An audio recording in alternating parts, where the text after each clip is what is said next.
county of Busia. It's really unbelievable that we have got these big markets and hardly any services being rendered by the county government.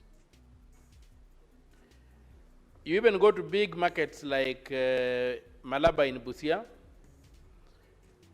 and the last time I checked, there was no public toilet. No public toilet. So people have to go and look for private facilities to help themselves out.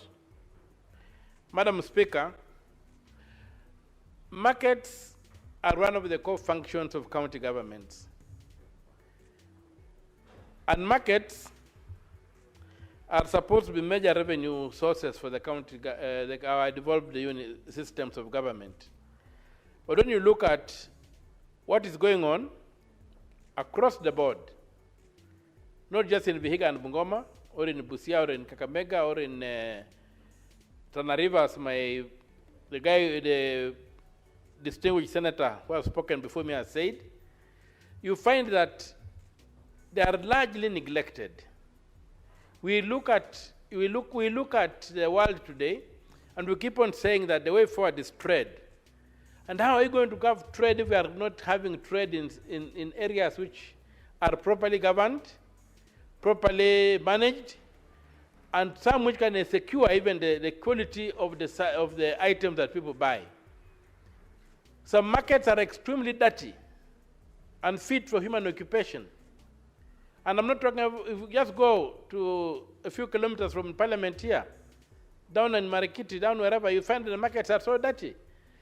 You wonder what the county governments are doing, yet they collect a lot of revenue from there.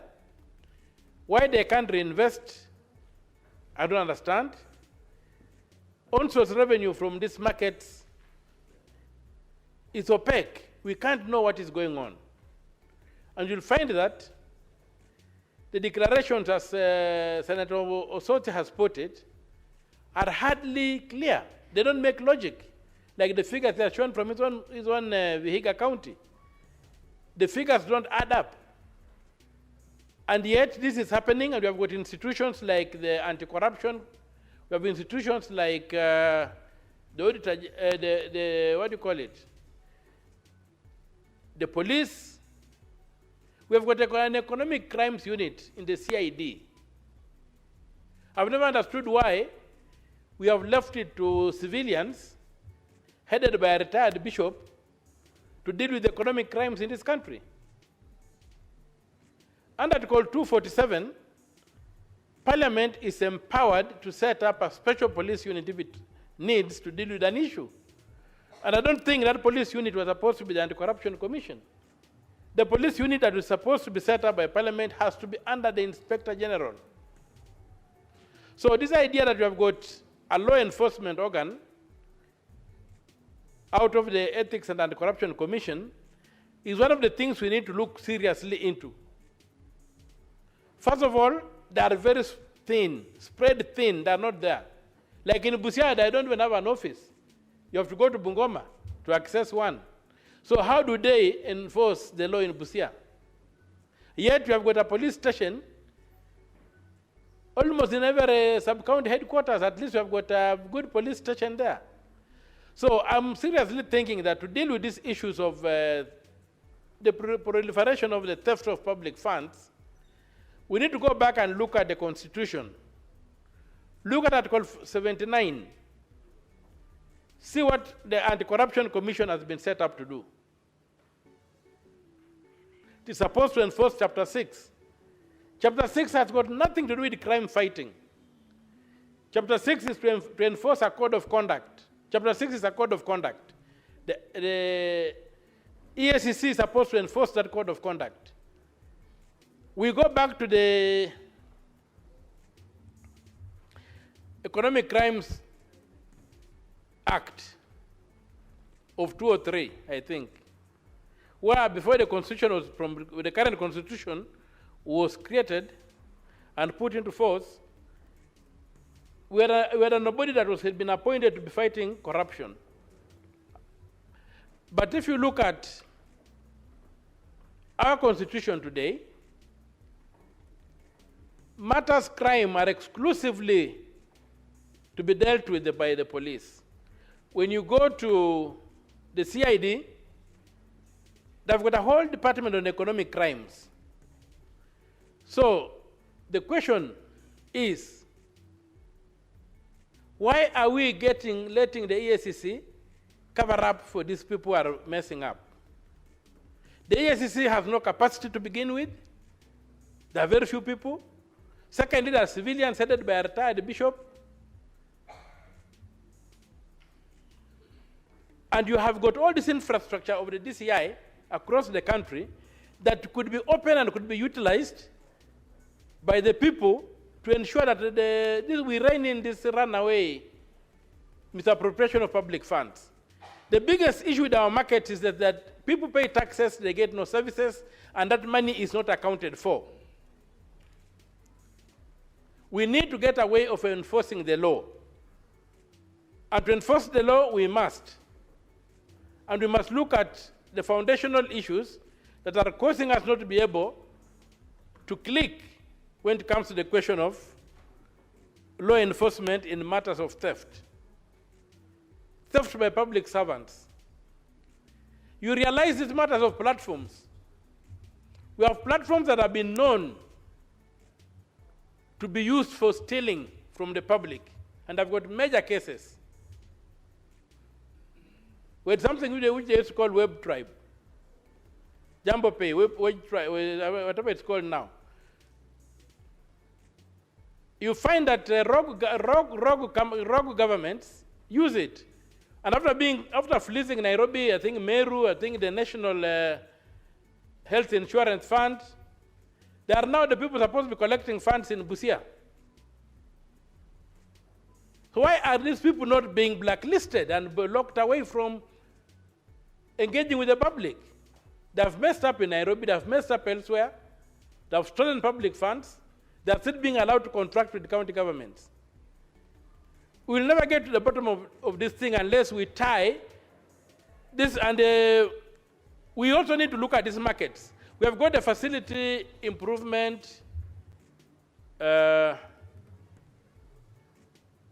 that are allowing the facilities to retain funds that they collect to be used to improve those facilities, and only the excess is what goes to the national coffers or to the county coffers. Why can't we have an arrangement similar so that we ring-fence money raised in markets to, first of all, provide services for that market? If there's an excess, then that money can be taken to the county revenue fund or elsewhere. So I plead with this House that we consider seriously coming up with a mechanism like what you have done for the health facilities, the facility improvement funds, so that we can have a facility improvement funds or market improvement funds, whatever we want to call it, so that these markets that are producing a lot of money are first of all taken care of from the money they generate before we give that money out to do other things in the county or to do other things in the national government. Maybe that way we'll be able to improve the service delivery and not rely to the money going to the county revenue fund and then coming back. And you look at some of the things that they do, they're highly inflated,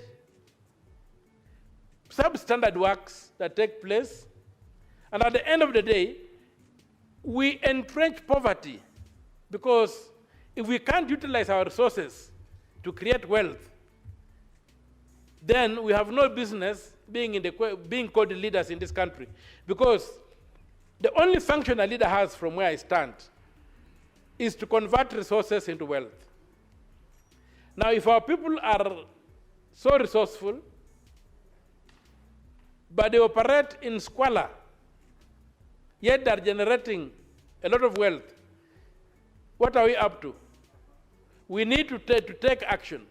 And I want to thank my brother senators from Bungoma and Vihiga for having brought this request for statements that have basically opened the can of worms that is eating up our markets across the country. The other thing about markets is that the national government has taken over the function of building markets from the county governments. There's a lot of money coming in from the national governments to go and build build markets. Why can't that money be channeled through proper lines so that we can know that this money was budgeted for, either as additional grants or whatever it is they are giving to the counties, and then we know clearly what has happened. You just hear that a market is being put up somewhere by the national government. So many hundreds of millions of shillings are being utilized. A contractor is being sent on the ground to begin implementing projects. You don't know how this contractor was funded, was sourced. You don't know what kind of product is supposed to give the people in terms of the market. Sometimes you find markets being located in areas that traders refuse to patronize, and yet public funds are being spent. So why are we having all this disconnect? I think if the national government wants to assist the county governments, they do so through the normal structures, not in an episodic manner, whereby allocations are being made on the basis of friendship or on the basis of proximity to the president. We have had the question of the broad-based government. When you look at when you ask for the justification for the broad-based government, you are told that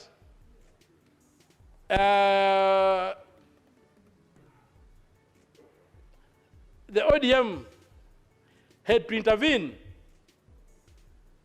to save the Kenya Kwanza government from collapse.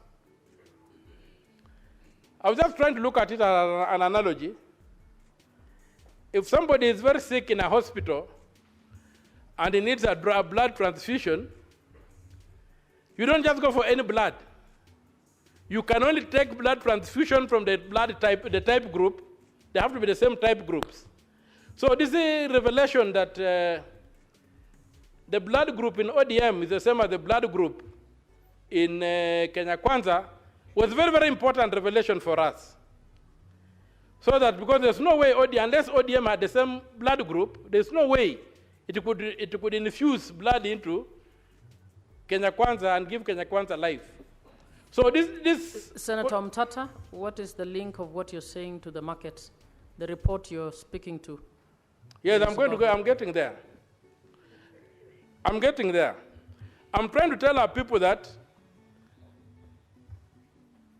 ODM was supposed to be in the opposition, doing oversighting the government.